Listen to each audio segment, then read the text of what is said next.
그때 트럼프가 미쳤는 줄 알았는데 나중에 알고 보니까 진짜 미국이 망가져가고 있었구나. 우리 진짜 이 트럼프의 이상을 여기서 제대로 시작시켜서 미국을 제대로 고쳐놔야 되겠다. 이런 쪽으로 바꾼 겁니다. 그래서 이 2기가 진짜 무서운 거예요.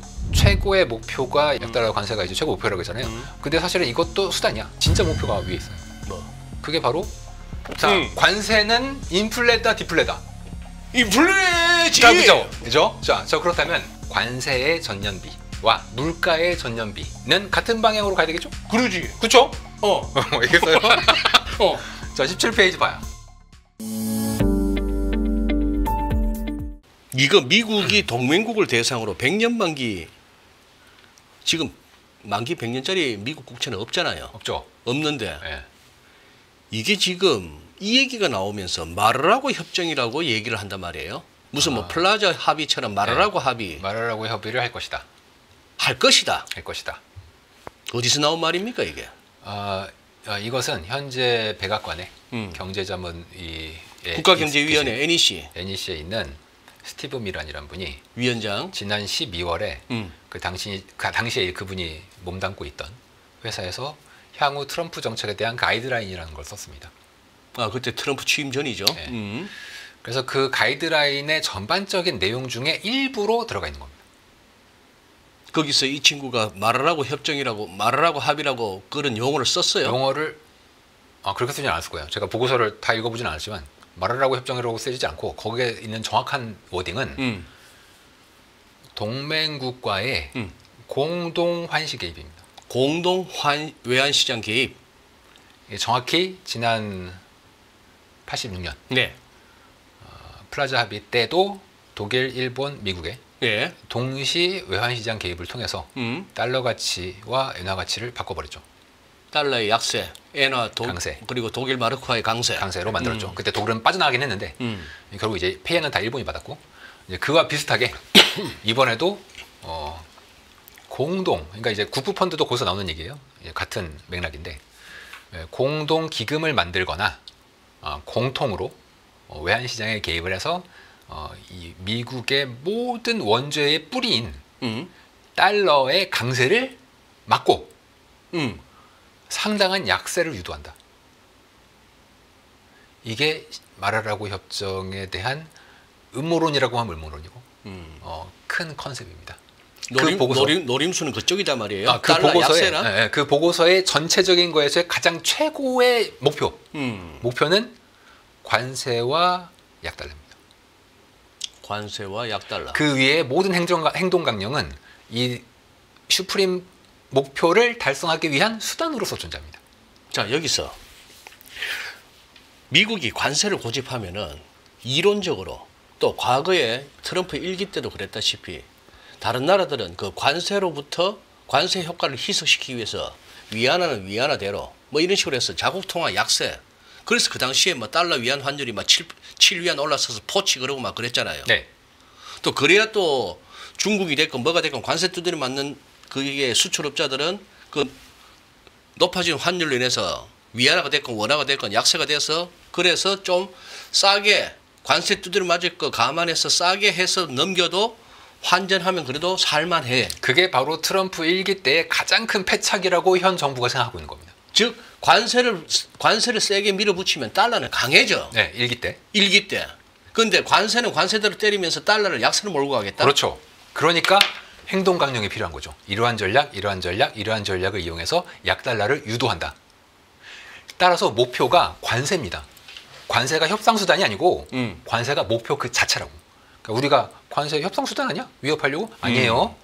그 행동 강령에 따르면 관세와 약달러는 목표 그 자체예요. 최고의 목표. 그걸 하기 위해서 나머지 것들이 존재하는 겁니다. 그걸 하기 위해서? 네. 그러면 이 100년 만기 국채는 뭔 소리예요? 그게? 바로 100년 만기 국채를 이용하면 장기 금리를 그러니까 꼭 100년일 필요는 없어요. 어쨌거나 만기 긴 거. 긴 채권에 대한 동맹국의 수요를 타발적으로라도 강제시킨다는 겁니다. 그리고 그 수단은 국가 안보에 대한 위협이라고 정확히 써져 있습니다. 그 문서에. 그걸 쉽게 풀어가 봅시다. 좋아. 뭐 그 뭐 만기 긴 거 100년이라고 합시다. 네. 얘기하기 편하게. 네. 지금은 맥시가 30년 아닙니까? 얼추. 30년. 좋아. 100년짜리 미국 정부가 발행한 100년짜리 이거 네. 국채를 금리는 이자는 어느 정도 주는 아, 그게 좀 그 문서에 좀 애매하게 돼 있어요. 이게 보통 문서에는 무이자 채권으로 돼 있습니다. 무이자 채권. 이자 안 주는. 네, 무이자 채권으로 돼 있어. 그러니까 무이자 채권이라는 게 이게 할인채를 의미하는 건데, 그러니까 할인채가 되면은, 이거 제가 좀 어려운 얘기해서 그런데, 이 할인채가 되면 이자를 주긴 주는 건데 만기 때 한꺼번에 주는 거예요. 그러니까 제가 그거를 이게 할인채를 의미하는 건지 아니면 진짜 이자를 안 준다는 건지 이게 문서상으로 확실치 않은데, 뉘앙스로 전반적인 컨텍스트로 보면은 좀 터무니없이 낮은 금리에 주는 것 같긴 해. 그렇게 뭐 그 만기 긴 그건데 뭐 이자 수익 크게 기대하지 말아라. 왜냐면 이자 수익을 기대할 거면은 그렇게 강매할 필요는 없거든요. 그렇지. 그쵸? 이자 많이 주면 뭐 알아서도 사겠지. 그런데 네. 그 문서에 따르면 이렇게 무이자 채권을 안 살려고 할 거니까 동맹을 안보를 위협함으로써 강제로 살 수밖에 없게 만든다로 돼 있습니다. 강매네, 강매. 강매. 대신 어떠한 혜택을 줄 거냐에 대한 것으로서 제기하고 있는 것이 안보적인 보호. 안보. 그리고 두 번째가 중요한데, 연준 계정에 대한 달러 억세스 권한이에요. 뭔 소리야? 무제한 달러 공급을 해준다는 얘기입니다. 혹시 너희가 필요하면 우리는 한국은행이 달러 수합을 하고 있죠. 수합 네, 라인을 갖고 있죠. 네. 각국 중앙은행들하고 그러한 수합 라인을 연준은 원래 6개인가 아주 메인 중앙은행하고만 달러 수합을 가지고 있어요. 네네. 근데 지금 이 100년짜리 국채 강매를 하려면 그렇게 하면 안 되지. 일단은 다 끊고 니네, 그러니까 이 동맹국들 너희들 우리 100년짜리 채권 사라. 이자는 없거나 낮아. 대신 군사적인 안보 보호를 해주고 예. 해구산을 제공해주고 두 번째는 연준의 달러에 대한 무제한 억세스 권한을 주겠다. 그래서 이게 뭐 동맹한테 뭐 잘해주는 건지 못해주는 건지 모르겠어요. 뭐 해석은 하기 나름인데 요것을 대가로 하여 장기채에 대한 타국의 동맹국의 수요를 강하게 늘린다. 라고 제가 그렇게 생각하는 게 아니라 그 문서에 그렇게 나와 있습니다. 스티븐 미란의 그 논문에 그 문서에 그렇게 논문도 아니야. 그냥 자기네 논문이라기보다는 그렇지 논문이라면 어디 약간 뭐 어떻게 나쁘게 얘기하면 찌라시고 찌라시고 어떤 가이드라인 앞으로의 정책에 대한 큰 그림으로 나와 있는 건데 실제로 그렇게 다 하고 있었어요. 그러니까 그러고 일기 보니까 때는 일기 때는 국가경제위원회 위원장이라고 앉혀놨지만도 대통령이 하는 관세에다 대놓고 반대하고 이랬네. 일기 때는 트럼프 자기가 뽑은 사람인데도 딴지를 엄청 걸었어요, 이 사람들이. 맞아. 왜냐면 예. 그때는 트럼프가 뽑힌 건데 얘가 너무 비상식적인 거를 자꾸 얘기하니까 이제 공무원들이나 전통적으로 하시던 분들이 야 이거는 이게 말이 돼? 라고 하면서 워워워를 했단 말이야. 근데 10년이 지나서 보니까 아하. 그때 트럼프가 하려고 했던 게 맞았네. 미국이 그렇게 가야 되네. 네. 이런 쪽으로 미국의 사람들의 생각이 바뀌었어요. 바뀌었고 지금 있는 관료들은 그냥 트럼프 하는 대로 그냥 다 해. 아니면 트럼프 대통령이 그런 사람들만 뽑아서 앉혔을 수도 있고. 일기 때도 그렇게 했어요. 일기 때도 일기 때도 그렇게 했는데 사람들의 생각 자체가 아니 이건 너무 급진적으로 바꾸려고 하니까 세상을 이건 아니지 않나 이랬던 거고 지금은 야 그때 트럼프가 미쳤는 줄 알았는데 나중에 알고 보니까 진짜 미국이 망가져가고 있었구나. 우리 진짜 이 트럼프의 이상을 여기서 제대로 시작을 시켜서 미국을 제대로 고쳐놔야 되겠다. 이제 이런 쪽으로 바꾼 겁니다. 그래요. 네. 예. 그래서 이 2기가 진짜 무서운 거예요. 그 스티브 미란의 보고서를 보면서 보고서죠. 그 보고서에는 안 나와 있지만 제가 또 나름대로 생각한 게 있습니다. 뭐죠?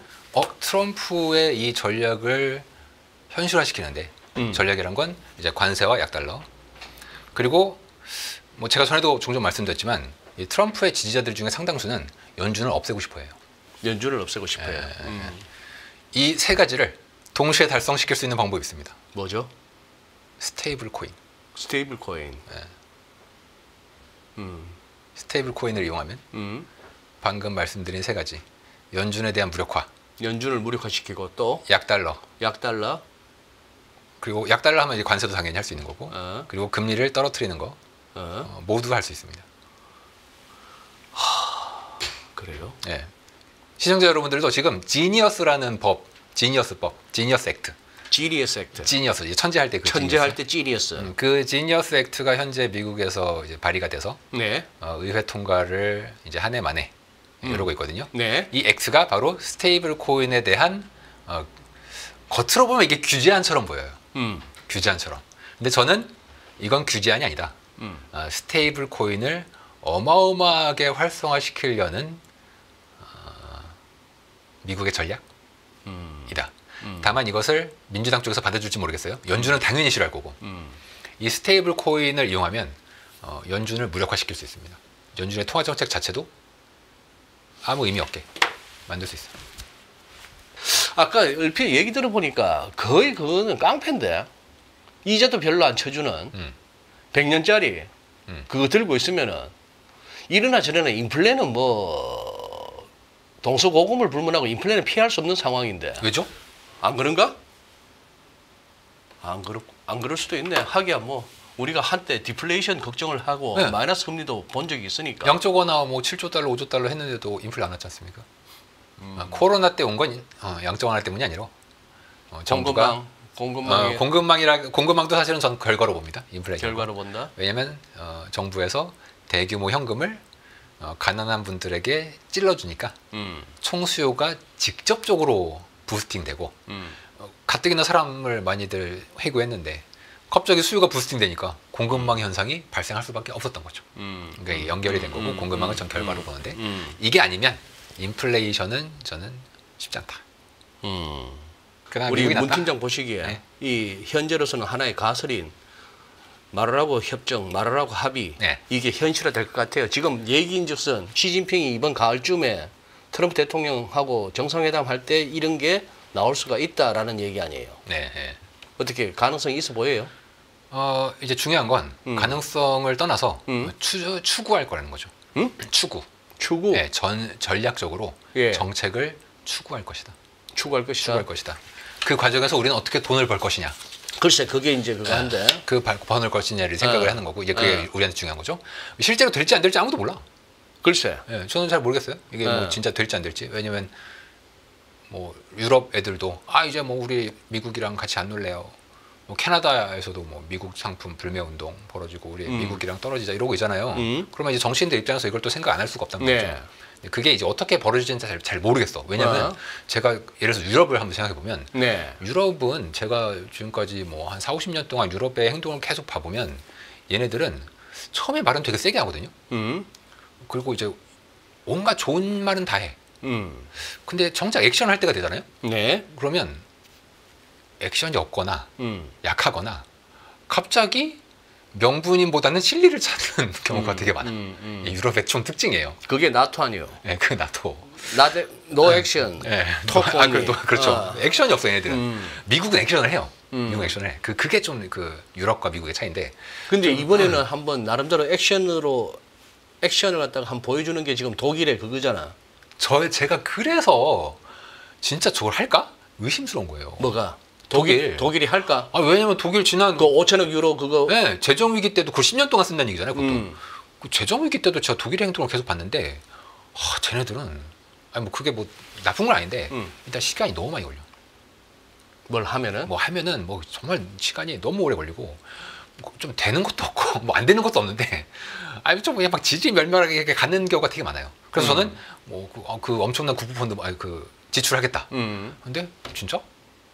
물론 뭐 금리가 오르긴 했는데 뭐 그건 이해하지만 지금까지 독일의 행동을 봤을 때 그걸 진짜 할까? 할 수 있을까? 좀 여전히 의심하고 있어요. 행동이 그러니까. 여전히. 그리고 그걸 하려면 일단 연정부터 잘 하고 해야 되는데 지금 연정도 제대로 안 되고 있잖아요. 어떻게 되는 거야 지금. 그리고 극우의 힘들이 계속 강해질 텐데 절대 AFD 같은 극우와는 손 안 잡겠다고 지금 했거든요.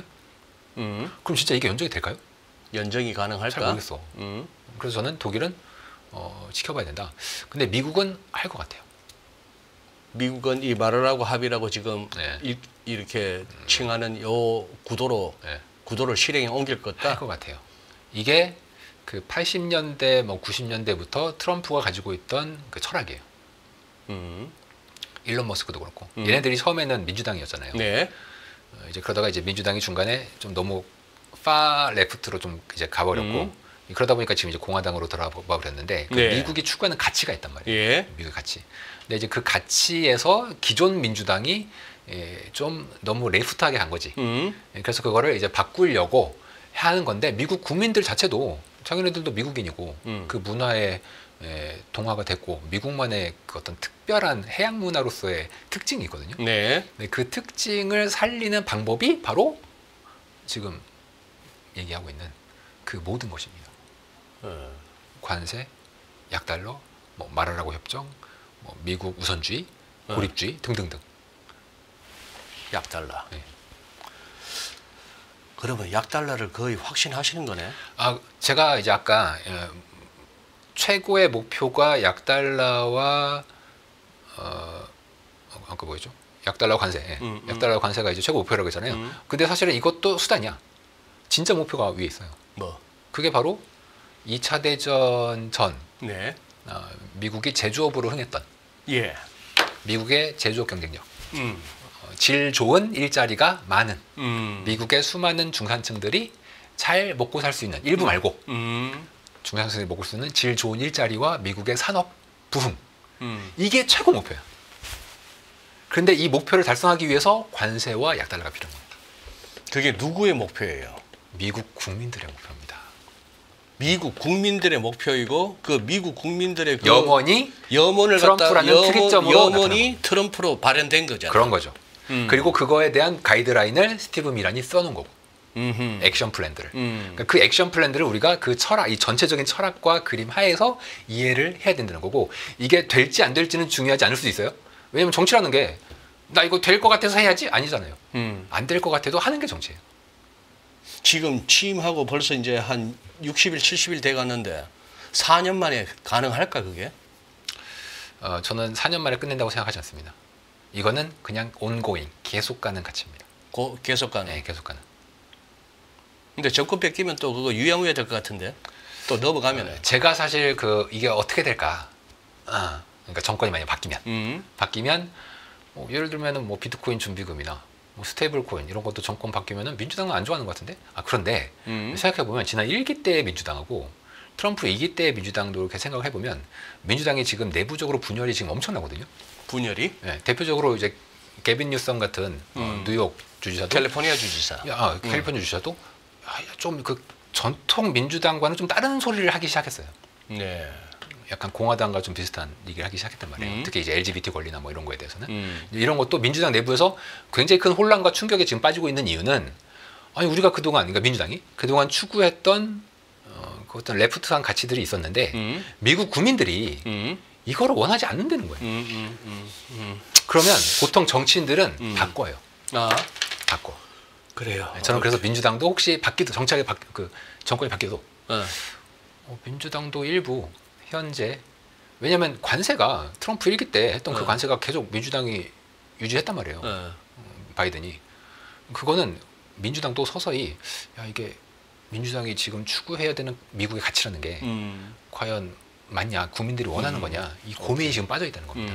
그래서 지금 민주당이 굉장히 큰 혼란에 빠졌는데 저는 이게 결국은 수습이 될 거라고 보고 있고 그 수습이 되는 가치가 과연 무엇이냐에 우리가 집중해야 됩니다. 만약에 그 가치가 공화당 쪽의 가치를 일부 받아들이는 미국 국민들의 생각을 좀 더 읽는 방식으로 된다면 정권이 바뀌어도 트럼프가 추진하는 정책의 상당수는 아마 일관성이 갈 가능성이 있어요.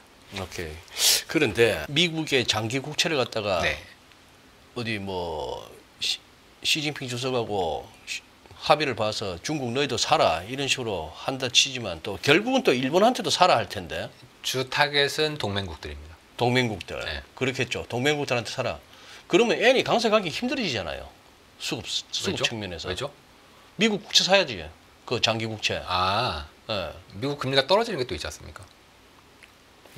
그리고 미국 국채를 일본이 웬만큼 사더라도 그 수급으로 막 달러엔이 막 움직이고 그 정도는 아닙니다. 100년짜리 채권은 뭐 수십조 달러를 살 게 아니면 그렇게 크게 영향이 없고. 그리고 지금 일본 인플레이션 수치 자체가 보니까 지금 0.5% 정도라는 저 기준금리 갖고는 정당화할 수 없겠던데. 말이 안 되죠. 그러니까 일본 국민들이 빨리 금리 올리라고 금리 하고 있는 올리라고. 거지 않습니까? 근데 그거를 이제 우에다 총재가 혼자서 온몸으로 지금 땜을 맞고 있는 거잖아요. 그러니까 이게 지금 응축돼 있다고 에너지가. 네. 이 응축된 에너지가 어느 한쪽으로 튀게 되면 예. 그게 전 세계 자산 시장에 엄청난 영향을 줄 수 있어요. 어. 그게 이제 시발점은 N이 될 수가 있습니다. N이 될 수 있다. 그리고 이제 미국채에 대한 수요 같은 경우에도 이제 많이들 이제 오해를 많이 하시는데 뭐 중국이 팔고 있다 뭐거나 뭐 미국채 이제 누가 사냐. 근데 이거는 굉장히 큰 오해십니다. 중국은 미국채를 지금도 열심히 사고 있습니다. 중국이? 네. 그래요? 아니 근데 소장님 한번 생각해 보세요. 시청자분들 한번 생각해 보세요. 중국이 지금 무역 흑자가 어마어마하죠. 그나마도 통계를 조작해가지고 축소한 거야. 그 엄청난 것도. 실제로는 그것보다 최소 30% 이상 많을 걸로 추정이 됩니다. 근데 아니 그 무역 흑자가 나면 그거 자본 적자로 내보내야 되잖아요. 근데 미국채를 안 산다는 게 무슨 말이야? 이게 서로 악의가 안 맞아요. 그래요? 악의가 안 맞아. 예. 근데 사람들은 막 그걸 마치 당연하다는 듯이 어? 뭐 미국 이제 중국이 뭐 미국이랑 싸워야 되니까 물론 싸우긴 싸우죠.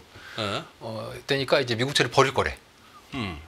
그리고 실제로 뭐 데이터로 보면은 막 버리고 있어. 줄이고 있어. 재무부에서 발표한 데이터 보니까 뭐 중국이 미국채를 줄인대. 말도 안 되는 얘기입니다. 중국은 미국채를 많이 사고 있어요. 그러니까 데이터를 저를 제외한 네. 전 세계 모든 예. 분들이 잘못 해석하고 있다는 거지. 예.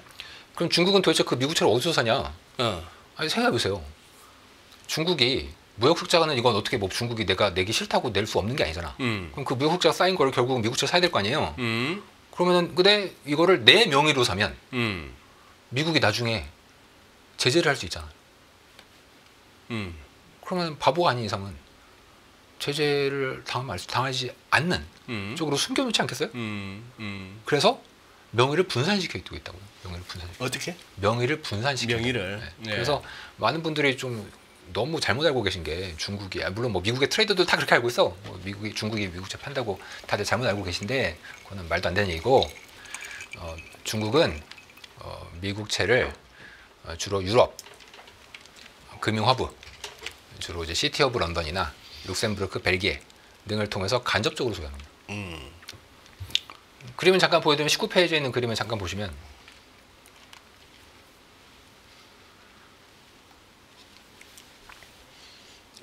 근데 제일 밑에 이제 중국이 녹색, 진한 녹색이죠?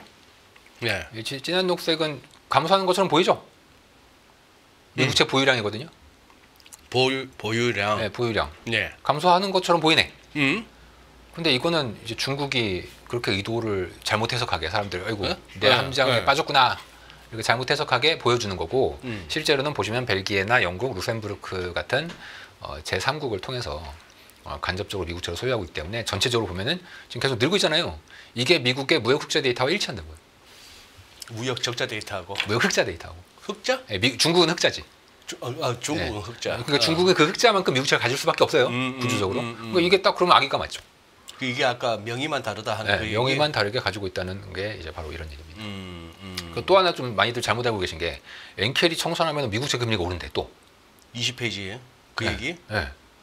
그것도 말도 안 되는 거. 엔캐리 청산을 하는데 미국채 뭐가 금리가 오른대. 금리가 네. 일본인들이 미국채 팔아서. 근데 얼핏 들으면은 오 그런가 보다 하죠. 실제로 미국채 거래하시는 분들도 뭐 미국에 트레이더도 야 엔캐리가 뭐 청산이 된다더라. 그 옛날에 7월에 그랬잖아요. 7월 8월에. 작년 네. 여름에. 그래서 뭐 엔캐리가 청산된대 뭐 그러면서 미국채를 판대 이러거든요. 어. 말도 안 되는 얘기입니다. 왜? 20페이지 그림을 잠깐 보시면 예.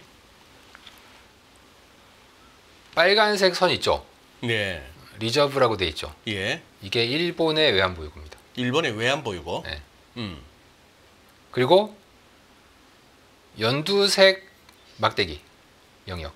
연두색 히스토그램으로 되어 있는. 네. 연두색이 트레저리라고 돼 있죠. 이게 일본이 가지고 있는 미국채예요. 오케이. 그리고 연한 회색 연한 회색의 히스토그램. 에이전시라고 돼 있죠. 에? 이게 일본이 가지고 있는 미국의 공사채. 공사채. 근데 잘 보시면 국채랑 공사채를 합하면 일본의 외환보유고랑 거의 똑같아요. 어? 다시. 그 공사채하고 에? 트레저리 에? 연두색하고 에? 두 개를 합하면 예. 높이가 그 빨간색의 일본의 리저브하고 양이 비슷하다고요. 비슷하다. 일본의 외환보유고랑 양이 비슷하다고요. 그게 무슨 얘기냐? 일본이 가지고 있는 외환보유고 거의 대부분이 미국차라는 얘기예요. 미국 채권이나 미국 채. 공사채다. 미국채.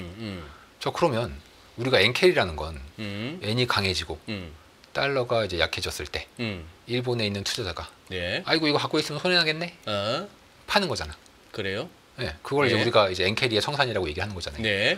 근데 이 그림을 보면 예. 일본이 외환보유고 가지고 엔캐리 하진 않잖아요. 외환보유고를 가지고 엔캐리를 하진 않죠. 일본 이 일본 은행이 일본의 그 재무성이죠. 일본 재무성이 재무성이 외환보유고를 갖고 있죠. 음. 근데 이걸 가지고 엔캐리 트레이드 하지 않죠. 얘를 가지고 있는 이유는 외환시장을 안정시키기 위한 거지 않습니까? 네. 엔캐리랑은 상관이 없어요. 예. 더 구체적으로 얘기하면 오히려 엔캐리와 반대로 움직여요. 이 외환보유고 자금은. 그거 이따 말씀드릴게요. 네, 그거 이따 말씀드릴 텐데 일단 이 그림상 외환보유고는 거의 대부분 미국채다. 오케이. 네. 그런데 얘기는- 요거는 잠깐만. 네. 아, 이게 그러면 일본 재무성 뭐 거의 뭐 일본 정부가 갖고 있는 외환 보유고라 했는데 네. 이게 지금 일본의 민간 보험사나 아, 그건 상관없죠. 그거하고는 상관없는 네, 거잖아요. 그냥 재무성만. 그렇다면은 이게 가만히 이게 넉넉히 듣고 있으면 그냥 이게 무슨 사이비 교주한테 이렇게 세뇌당하듯이 나도 속아 넘어가가지고 지금 어떡하든 안 속으려고 네, 지금 정신 바짝 차리고 네, 듣는데 좀 속으세요. 이거는 일본 쪽이고 네. 일본 정부 측이고 네. 엔캐리 청산이 가능하잖여. 왜요? 민간 쪽에서는 아이쿠야 싶어서 팔 수 있는 거 아닌가? 그럼요. 그러면 근데 엔캐리 걔네들은 청산 미국채가 없다니까요. 응? 걔네들은 미국채가 없어요. 그래요? 네, 지금 이 그림이 그걸 보여주고 있는 겁니다. 왜?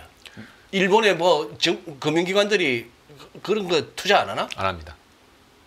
확실해요. 이 그림이 그걸 보여주고 있는 겁니다. 이 그림이 뭐가 어느 부분이 아까 까만색 선은 설명 안 했는데 아, 까만색 몰라도 돼요. 몰라도 돼. 네. 일단 빨간색 선과 그 트레저리가 비스무리하죠. 비스무리는 한데 저 두 개를 합한 게 외환 보유고라 하면은 네. 이 히스토그램 약간 하늘색 허연 거 그 위에 빨간색이 그려져야 되는 거 아닌가? 아, 뭐 그렇긴 한데 어. 이제 이게 서로 데이터 출처가 다르기 때문에 어. 그렇게 막 확 일치하지 않아요. 뭐, 출처가 좀 알았어, 달라. 알았어. 어쨌거나 출처가 좀 다른데. 그 같다 하는 대충의 그 개요는 알아들었어요. 일본이 오케이. 가지고 있는 미국채와 에이전시 채권의 거의 대부분이 외환보유고 자금이라는 겁니다. 그 명제 오케이 네. 인정. 즉 민간은 미국채를 거의 가지고 있지 않다는 거예요. 그런가? 이 데이터가 그걸 보여주고 있는 거예요. 그런겨? 네.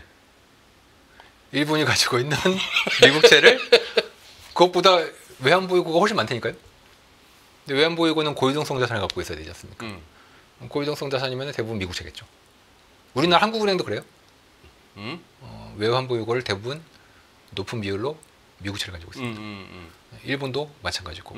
그렇다면 민간이 엔캐리로 미국채를 하는 양은 별로 없다. 별로 없다. 별로 없다. 엔캐리 청산되든 말든 미국채는 매도가 안 나온다. 오히려 미국채를 사요. 안전자산. 아니 그것 때문에 아니고 자세히 보세요. 이건 제가 좀 어려우니까 얘기할게. 자, 엔캐리 청산이 언제 되죠? 엔이 강해질 때. 강해질 때죠. 강해질 때죠. 자, 엔이 너무 강해져. 막 달러 엔이 막 미친 듯이 떨어져. 엔이 너무 강해져. 자, 그러면은 외환보유고 써야죠. 네? 외환보유고를 써서 개입을 해야죠. 일본에서. 네. 그러면 달러 사고 엔 팔아야지. 그러죠. 달러 사면은 그 달러로 뭐 갖고 있어요? 또 국채 사야지. 미국채 사야지. 어. 그러니까 엔캐리가 청산이 되면 미국채를 오히려 더 산다니까. 그렇게 그런 식으로. 네, 일본은. 그러니까 엔캐리랑 미국채랑 관련이 별로 없다. 중국이 미국채를 팔고 있다? 말도 안 되는 얘기다. 는 겁니다. 물론 전 세계에서 이런 얘기 하는 사람 저밖에 없죠? 홍철이야. 네? 저밖에 없어요? 홍철이야. 네. 지금 저 그거 하는 거 아니야 혹시? 응? 뭐 음모론자? 음모론보다도 아예 막 삐딱선 타기로 작정한 거 아니야? 아니 그게 아니라 그리고 시장에서 어느 정도 컨센서스 내지는 시장에서 나름대로 뭐 대충 이론이라고 얘기해서 우리끼리 엔캐리 청산되면은 주가가 빠지고 자산가 이러는 미국채 금리 오르고 미국채 금리 오르고 우리가 대충 그래 그런 거 아니야 하는데 무조건 지금 반대로 얘기해서 아니, 반대가 아니라 키는 거 아니야? 키려고 하는 거 아니야? 키려고 그러는 게 아니라 그 사람들이 바보라는 거지. 오, 죄송합니다. 죄다 바보야? 문홍철 혼자 똑똑하고? 얘기하다 보니까 그렇게 됐는데 어. 뭐 사실이죠. 또 하나 이상한 거 알려드릴까? 어. 정반대? 오케이. 정반대? 또 예를 들면 완전히 머리를 그냥 완전히 망가뜨려 놓겠습니다. 오케이. 자, 관세는 인플레다 디플레다. 인플레지. 자, 그죠? 자, 그렇다면 관세의 전년비와 어? 관세의 전년비 전년비. 예, 와 물가의 전년비는 같은 방향으로 가야 되겠죠? 그러지. 그렇죠? 그지. 그렇죠. 지금 그렇게 얘기했어요? 어. 얘기했어요? 어. 자, 17페이지 봐요. 17페이지? 네.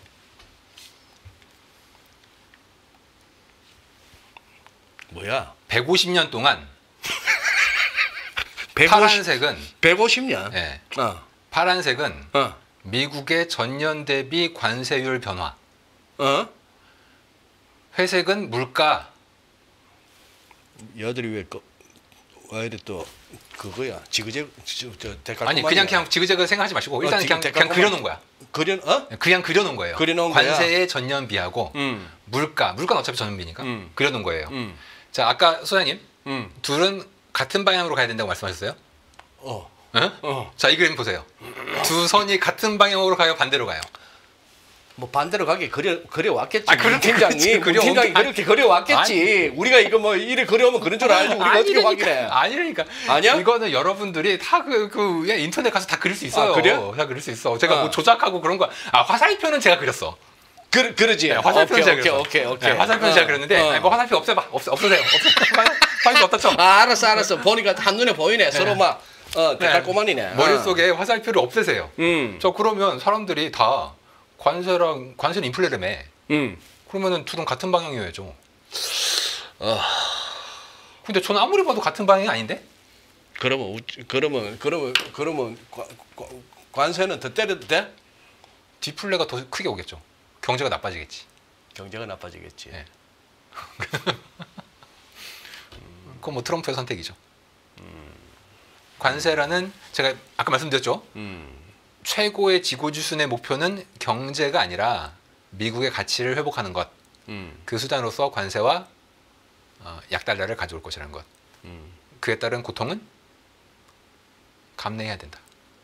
주린이처럼님, 그래 이런 자세가 필요해. 주린이처럼님 짧은 기간을 보여주세요. 지금은 150년 갖고 와가지고 150년 데이트해가지고 저 보시면 서로 뭐 반대잖아요 이러는데 자, 주린이님을 위해서 지금 16페이지 보세요. 16페이지. 16페이지? 네. 16페이지. 보호무역은 오히려 디플레? 요건 짧은 거네. 2017년부터네. 중국에다 관세 때렸더니만 오히려 수입 물가가 낮아져. 수입 물가는 그래도 올라야 되는 거 아닙니까? 아이씨 이걸 갖다가 지금 이거 2부 시작해야 되는 시간에 이걸 보여주면 어떡해. 한 달 후에 다시 오겠습니다. 한 달 후. 요거만 설명해 주사. 요거는 뭐 이거 설명이 필요해. 그냥 관세 매기니까 물가 떨어졌다고 보면 되죠. 관세 매기니까 물가 떨어졌다. 왜? 관세 매기면 물가가 비싸져야지. 아니죠. 왜? 떨어지는 게 당연한 겁니다. 어떻게? 제가 얘기했죠. 어떻게? 전 세계에서 저 혼자 똑똑하고 나머지는 다 문홍철 혼자 똑똑하다. 시청자 여러분 자, 토하세요. 토하세요. 토해도 돼. 토해도 돼. 토해도 돼. 오바이트 해도 돼. 자, 왜 그런지 알려드릴게. 첫째, 환율 조정. 환율. 위안이 약극하고 달러가 강해진다. 그렇지. 네? 그에 따라서 관세를 때리면 디플레가 옵니다. 관세를 때리면? 2018년에 달러가 셌잖아요. 위안이 약해지고. 그렇지. 정확히 관세 때린 것만큼 위안이 약해졌어요. 두 번째, 소득 대체 효과. 대체 효과. 소득 대체 효과는 그 대체. 그러니까 이 상품이 관세를 매겨지면 다른 상품을 써버리는 거죠. 대체 효과. 그 관세에 따라서 가격이 비싸지면 안 써. 소비가 줄죠. 소비가 줄죠. 네 번째가 사실 더 큰 건데 네 번째를 얘기하는 사람이 잘 없어. 자, 자세히 보세요. 자, 철강 가격이 올랐어요. GM과 포드가 철강을 동원해서 차량을 만들죠. 자, 그런데 실제 차량의 경쟁은 미국에서 무한 경쟁이죠. 가격을 마음대로 못 올리죠. 원가 상승분은 GM과 포드가 처맞았겠죠. 처맞았지. 그러면 GM의 차는 질은 나쁜데 원가만 올라갔죠. 차는 안 팔리고 공장 문 닫아야 되죠. 음. 사람 잘라야 되죠. 음. 실업이 생기죠. 생산이 줄어들죠. GDP가 떨어지죠. 음. 공장에서 잘리는 사람은 소비를 못 하겠죠. 음. 수요가 줄죠. 음. 물가가 떨어지죠. 경제는 복잡해. 복잡해. 인간의 관점에서 이 복잡해를 우리가 봐야 되는 겁니다.